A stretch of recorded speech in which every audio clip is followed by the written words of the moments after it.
사무엘상 13장 5절부터 15절까지 말씀입니다. 블레셋 사람들이 이스라엘과 싸우려고 모였는데 병거가 3만이요 마병이 6,000명이요 백성은 해변의 모래같이 많더라. 그들이 올라와 벳아웬 동쪽 믹마스에 진침해 이스라엘 사람들이 위급함을 보고 절박하여 굴과 수풀과 바위 틈과 은밀한 곳과 웅덩이에 숨으며 어떤 히브리 사람들은 요단을 건너 갓과 길르앗 땅으로 가되 사울은 아직 길갈에 있고 그를 따른 모든 백성은 떨더라. 사울은 사무엘이 정한 기한대로 이레 동안을 기다렸으나 사무엘이 길갈로 오지 아니하매 백성이 사울에게서 흩어지는지라. 사울이 이르되 번제와 화목제물을 이리로 가져오라 하여 번제를 드렸더니 번제 드리기를 마치자 사무엘이 온지라. 사울이 나가 맞으며 문안하매 사무엘이 이르되 왕이 행하신 것이 무엇이냐 하니 사울이 이르되 백성은 내게서 흩어지고 당신은 정한 날에 오지 아니하고 블레셋 사람은 믹마스에 모였음을 내가 보았으므로 이에 내가 이르기를 블레셋 사람들이 나를 치러 길갈로 내려오겠거늘 내가 여호와께 은혜를 간구하지 못하였다 하고 부득이하여 번제를 드렸나이다 하니라. 사무엘이 사울에게 이르되 왕이 망령되이 행하였도다. 왕이 왕의 하나님 여호와께서 왕에게 내리신 명령을 지키지 아니하였도다. 그리하였더라면 여호와께서 이스라엘 위에 왕의 나라를 영원히 세우셨을 것이오늘 지금은 왕의 나라가 길지 못할 것이라. 여호와께서 왕에게 명령하신 바를 왕이 지키지 아니하였으므로 여호와께서 그의 마음에 맞는 사람을 구하여 여호와께서 그를 그의 백성의 지도자로 삼으셨느니라 하고 사무엘이 일어나 길갈에서 떠나 베냐민 기브아로 올라가니라. 아멘. 사울이 왕이 되어 이스라엘을 다스린 지 2년 만에 블레셋과의 전면전이 시작되었습니다. 사울은 먼저 이스라엘 사람 3,000명을 택하였습니다. 이들은 상비군이었습니다. 그 중에 2,000명은 자기와 함께 믹마스와 베델산에 진을 치게 했습니다. 믹마스와 베델은 아벡을 통해서 북에서 침입하는 블레셋으로부터 베냐민과 유다 지방을 지키는 마지막 보루였습니다. 이미 블레셋의 군대가 이스라엘 영토 깊숙이 상주하고 있었기 때문에 사울은 이곳에 상비군을 둘 수밖에 없었습니다. 그리고 나머지 1,000명은 요나단과 함께 베냐민 기브아에 진치게 했습니다. 그런데 요나단과 함께한 1,000명의 타격대가 먼저 이스라엘 국경 쪽에 전진 배치된 게바에 있는 블레셋의 수비대를 쳤습니다. 그래서 전쟁이 발발하게 되었습니다. 블레셋은 군대를 사울의 고향인 기브아로 집결시켰습니다. 사울도 나팔을 불어서 온 이스라엘에게 개전 소식을 알리고 백성들을 길갈로 모았습니다. 길갈은 기브아에서 서쪽으로 25km 지점에 위치하고 있습니다. 뒤로는 요단강이 흐릅니다. 그야말로 배수의 진을 친 것입니다. 그런데 이스라엘과 싸우려고 모인 블레셋의 병력이 엄청났습니다. 병거를 탄 병사가 3만 명이요. 마병이 6,000명이요. 그 외에 보병은 해변의 모래와 같이 많았습니다. 이 병거 전차는 오늘날 탱크와 같은 무기입니다. 평지에서 싸울 때에는 그야말로 위력을 발휘하는 무기인 것입니다. 블레셋이 전차를 사용했다 하는 것은 군사력이 세계 최고 수준이었다는 말입니다. 그에 비해서 이스라엘의 무기는 무엇이었습니까? 19절 이하에 보면 블레셋이 철기를 독점했기 때문에 이스라엘 군대에서 칼을 들고 있는 사람은 사울과 요나단 밖에 없었습니다. 백성들이 가진 무기는 청동이나 돌 무기였던 것입니다.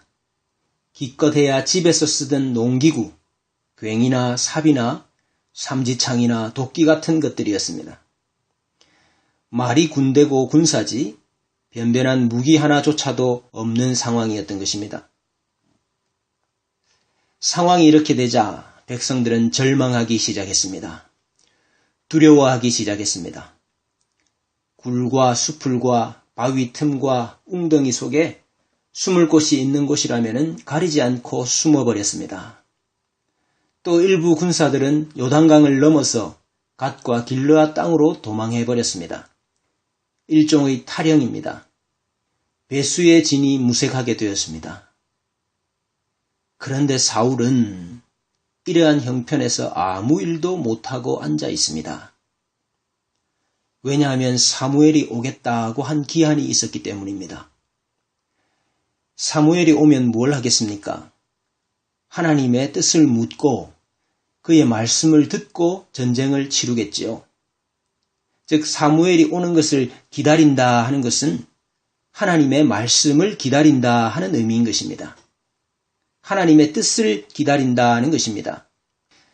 그런데 사무엘이 오겠다고 정한 7일이 지났지만은 사무엘이 오지 않습니다. 벌벌 떨고 있으면서도 그래도 진영을 떠나지 않고 있던 백성들조차도 하나둘 사울에게서 떠나기 시작했습니다. 사울의 마음이 다급해졌습니다. 안 되겠다. 우리가 하나님께 제사를 드리고 하나님의 도우심을 받고 전쟁을 시작하자. 이렇게 된 것입니다. 그래서 사울이 번제와 화목제를 드리고 났더니 제사를 마치자마자 사무엘이 도착을 했습니다. 사울이 나가서 사무엘을 맞이했습니다. 그러나 사무엘은 인사도 받지 않고서 왕이 지금 무슨 일을 한 것이냐고 책망을 합니다. 사울은 자신이 당한 삼중고를 말하지요. 사무엘 당신은 정한 날에 오지 않고 블레셋은 전투 준비가 끝났고 백성들은 나를 떠나가고 삼중고지요. 그래서 내가 하나님께 은혜를 입기 위해서 부득이하게 번제를 드렸습니다. 사무엘의 대답이 무엇입니까? 왕이 망령되이 행하였도다. 망령되이라는 말은 어리석게 말입니다. 왕이 어리석게 행하였도다. 왕이 왕의 하나님 여호와께서 왕에게 내리신 명령을 지키지 아니하였도다. 여호와께서 왕에게 명령하신 바를 왕이 지키지 아니하였으므로 왕의 나라가 길지 못할 것이라. 여호와께서 그의 마음에 맞는 사람을 구하여 그를 그의 백성의 지도자로 삼으셨느니라 그랬습니다. 우리는 도대체 사울이 뭘 그리 잘못했는가라는 생각이 듭니다. 사울이 사무엘에게 말한 그 부득이함은 다 사실입니다. 더 큰 문제라면은 사무엘이 늦게 도착한 것이 문제지요. 그 지경이라면은 누구라도 사울처럼 하지 않았겠습니까? 또 사울이 무슨 나쁜 짓을 한 것도 아니고 제사를 드린 것이 무엇이 그리 잘못된 일이라는 말입니까? 우리의 생각에는 그러한데 반면 사무엘은 이를 매우 심각한 사건으로 보고 있습니다. 사울이 폐위되는 문제로 보고 있습니다. 그것은 왕이 하나님의 명령을 지키지 않았다 하는 것이죠. 특별히 주목할 것은 이 13절에 왕이 왕의 하나님 여호와께서 왕에게 내리신 명령을 지키지 아니하였도다 이것입니다. 왕에게 왕의 하나님이 계십니다. 고대 제국의 모든 왕들은 왕이 스스로 신적인 존재였고 절대 권력자였습니다. 그러나 이스라엘의 왕은 그렇지 않습니다. 왕의 하나님이 있습니다. 왕은 그 하나님의 명령을 받아야 하는 존재이고 왕을 세우신 하나님의 말씀을 따라야 하는 존재인 것입니다. 이스라엘의 왕은 명령을 내리는 사람이 아니라 명령을 받는 사람입니다. 사무엘이 늦게 왔습니까? 이것은 이스라엘의 왕이 어떤 존재여야 하느냐 하는 정체성의 시험이었던 것입니다. 왕은 스스로의 용맹함이나 정치적 리더십으로 왕이 된 것이 아니었습니다. 하나님의 말씀과 하나님의 영으로 세워졌습니다. 그래서 왕의 자질은 말씀에 의존하는 것이고 성령에게 이끌리는 것입니다. 말씀 절대 의존은 이러한 위기 상황에서도 예외가 아닌 것입니다. 하나님의 말씀은 선지자 사무엘을 통해서 주어졌기 때문에 7일을 기다리라 하는 하나님의 말씀이 사무엘을 통하여 주어졌기 때문에 그들은 앉아서 블레셋에게 몰살당하는 일이 있더라도 사무엘을 기다려야 했던 것입니다.